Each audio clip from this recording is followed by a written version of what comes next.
Well, I hadn't shot any video in a few days.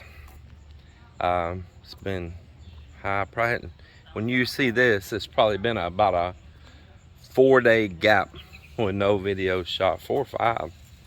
I might have done a little 2 or 3 minute thing here or there, maybe. I had an accident. I took a fall. I like telling the truth on this channel, even when you guys want to beat me up. I just continue to go on and tell the truth and face the realities of everything. So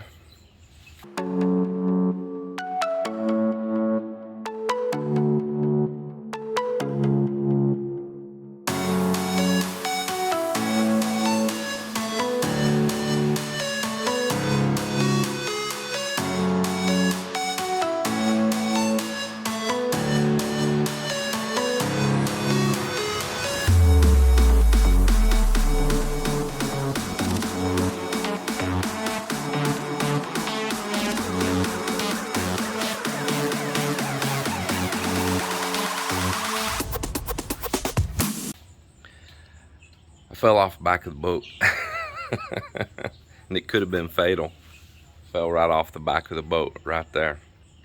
And I hit the concrete right there with my head first. And knocked me unconscious. Don't know how long I was knocked out. But I woke up and there was, I was hanging upside down in that ladder. Yep, hanging upside down. And there was pools of coagulated blood, you know, gelled up blood. How you say it?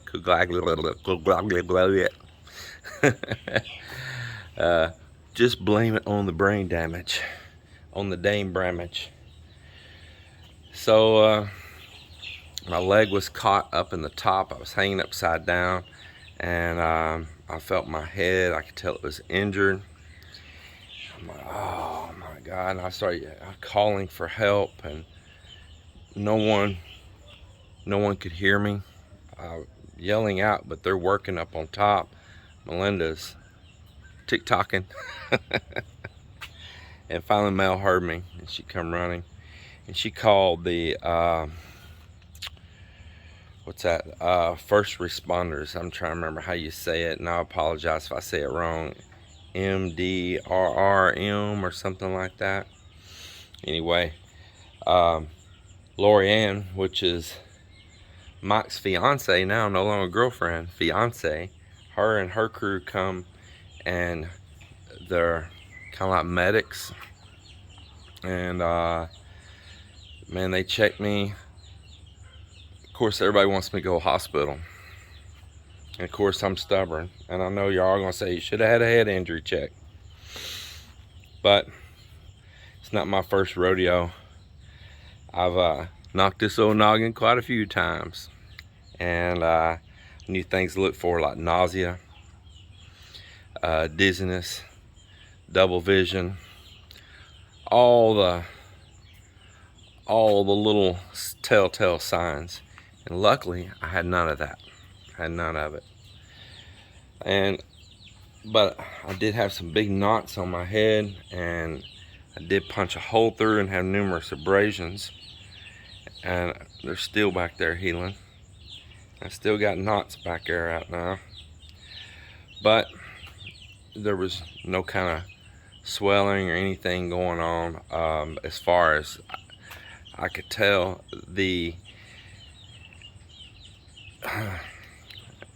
I probably should have went, but I didn't want to. Yeah, didn't want to. So how'd I fall off the back? Well, I wasn't even doing no work on the boat, okay? I was working on my impacts, my Ryobi impacts, because both of them are out right now, and we need to screw this roof on, and I want to use those impacts. That's what I like to use. And the one that I was planning on using to put the roof on quit. So I've ordered in a replacement from the US. I went around here. I know I'm sidetracking. I know it. Y'all are like, hey, I thought we were talking about your head. But I want to tell all this. So I needed a replacement impact. And I didn't want to buy just any old thing here. I didn't want to buy no off brands or nothing like that. And a lot of this that's sold here that even says it's a name brand is not a name brand. And so to get a real one was going to be costly. And I could go down there to Gascon. They have a stainless steel place, and they actually sell the real deal Makitas there. And the price on the impact wasn't bad, but it didn't include any batteries or nothing. And then when they tried to sell you the batteries, it was this big old case that only had one battery, but it was made for like 3 or 4 in it, and a charger. So you're buying a big old hollow case with a charger and one battery for like 9,000 something pesos. And I'm like, not doing that.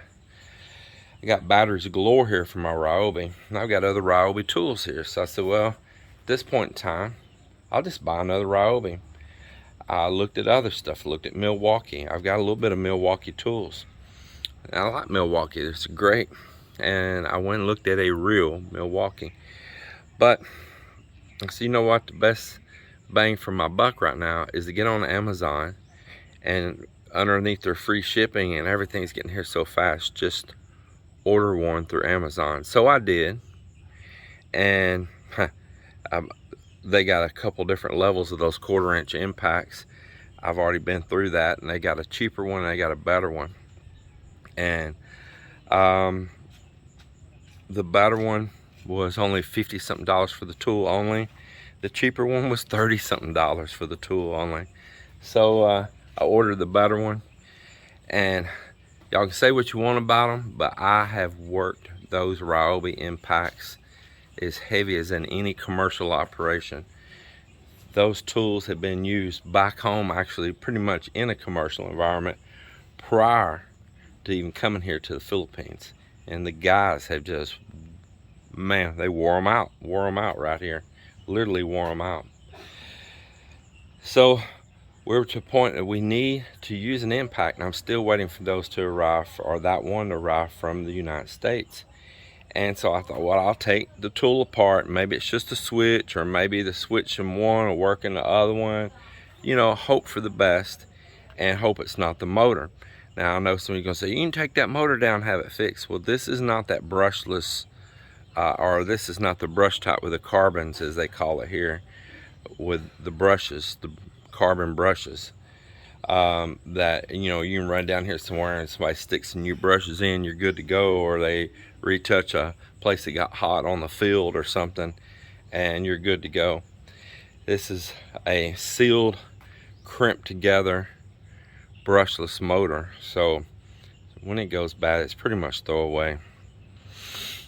So I say if it's the motor's waste of time, if it's just a switch or bad contact or something, you know, we can fix that. Well, I needed to do continuity test, and my meter was up in the boat. So here we are back to the boat now. Sorry, I'm pacing. And I hadn't planned on working on the boat, and I hadn't planned on climbing up in the boat. And the reason I say that is because I never go up in this boat with shoes or slippers on. Let me show you. I have a mat here. I have these steps, and I don't want to be stepping up in this boat getting sand and grit and stuff that's on the bottom of your shoes and scratching the heck out of the gel coat. So shoes go off here every time, like right here. I'd step out of them, and the first foot goes up on the ladder. These are rounded. They got a good grip to them, and when you use the arch of your foot, man, it plants right there in that, nice and strong, really good.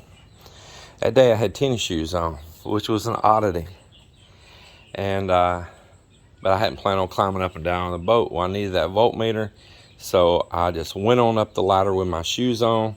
And those tennis shoes are hard sole and flat. They don't have any aggressive grip because I bought them that way to where I don't track a lot of sand in from the beach up to the house and everywhere. So I intentionally bought them that had a pretty flat and non-aggressive sole to them. Well, I stepped on this first, which is damp, and then I had a hard flat sole and went up, grabbed the voltmeter. It was just laying right there.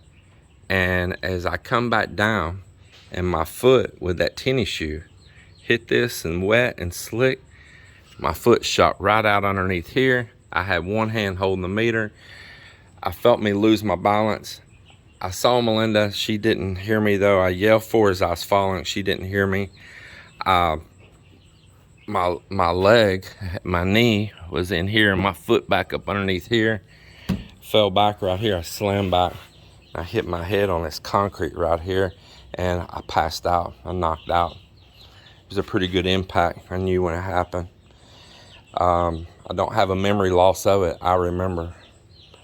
And when I came to, there was 3 different locations of blood right here. So apparently I had moved around some while I was knocked out, because I had a bleeding spot, had a bleeding spot, and had a bleeding spot. They all had done congealed. And so my leg was trapped, and I'm hollering. And from down here where I'm at, nobody can see me. So that was a problem. And they're all way back over there working. And I think I'm yelling out, but I don't know. I may not be. You know, I took a head injury. So I got my hand on this railing here. I still didn't get all the blood off yet. And I tried to take a power washer and get a bunch of it off yesterday. I took my hand. That's actually still from the blood though, after I power washed it. I took my hand, and it was pretty soaked in blood where I felt around. And I pulled myself up as best I could and finally got my leg free. And by that time, Melinda come running down, and she yells out, and others come leaning over the railing up there. Now, one of you jinxed me, because one of you said shouldn't be going up and down that ladder on the back of the boat. Blah, blah. I gave this whole thing about it leaning in and it's designed for being in the water. Well, I'll disagree with that, because it doesn't matter if you're in the water climbing up it or right there. It swings off its own weight off the pins. It's going to lean in or do whatever it's going to do here or in the water. But the one point he did have is in the water, you fall backwards, you don't hit your head on the concrete. Touche. But I've been up and down these ladders a jillion times and do the same thing back home. It was 100% my own fault. It absolutely was. Number one, I never go up with shoes or slippers on, and I only go bare feet on that ladder. And that ladder is designed for bare feet. That's why it's got the little rounded and grooves, catch right in the arch of your foot. You're good to go. Next, I need to slow my roll.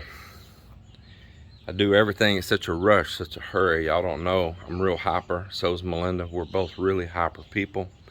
And I'm like, I got to get the meter now. Boy, and I'm doing everything in a fast pace. Because I think the faster I work, the faster I can fix the drill, faster I can get on something else, or them be using it, the impact. Need to slow my roll, man. That hyper stuff, man. So that was the next thing. Then lastly, of course, I had stepped in liquid down there, which had the bottom of the shoes wet on top of that. So it was all my own fault. Completely my own fault. There's no really other way of going in and out of this boat up here. I lean a ladder up. You get it against your trims, you get it against your gel coat, you get it against everything. This concrete down here is slick. Bottom of the ladder kick out. Stepping on and off to a ladder right there. It's not easy. There's not a lot of place to put one there either. The best thing I could do is either I'd have to have a platform with some steps.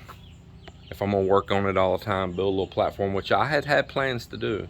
Build a little platform with some steps and some handrails to go up there and go in and out of the boat. Actually, I even bought some little casters and everything, because I was gonna build a set of steps, a little rolling little staircase for going up there. That's probably the best bet. Nevertheless, I stayed awake in case I had a concussion. Didn't have any ring in my ears. Didn't have no sign of blood or fluids anywhere or nothing like that. I stayed in the house. The wife really took care of me and observed me and really wanted me to go to the hospital. And I stayed awake, make sure if I had a concussion or anything, I stayed awake till late at night that night. And finally, never felt sleepy or anything like, oh, I got to go to sleep. Never felt that. I was alert. So thank God I've got such a hard head. And I did have swelling, but all on the outside and knotted up. And one of those places busted and let a lot of fluid out. Not brain matter. Not cerebral hemorrhaging or anything. And just, you know, liquid. And then it went down instant. And I still got sores and abrasions on the back of my head back here. Sleeping with my pillows covered up because a couple of them are still doing a little draining. And don't want to mess up all of our pillows and stuff. So there you have it, and that's the truth. And so I've taken days of chilling the heck out and doing nothing, which is very, very hard for me to do. For James to chill out and do nothing for days, I feel like I have been locked up in an insane asylum.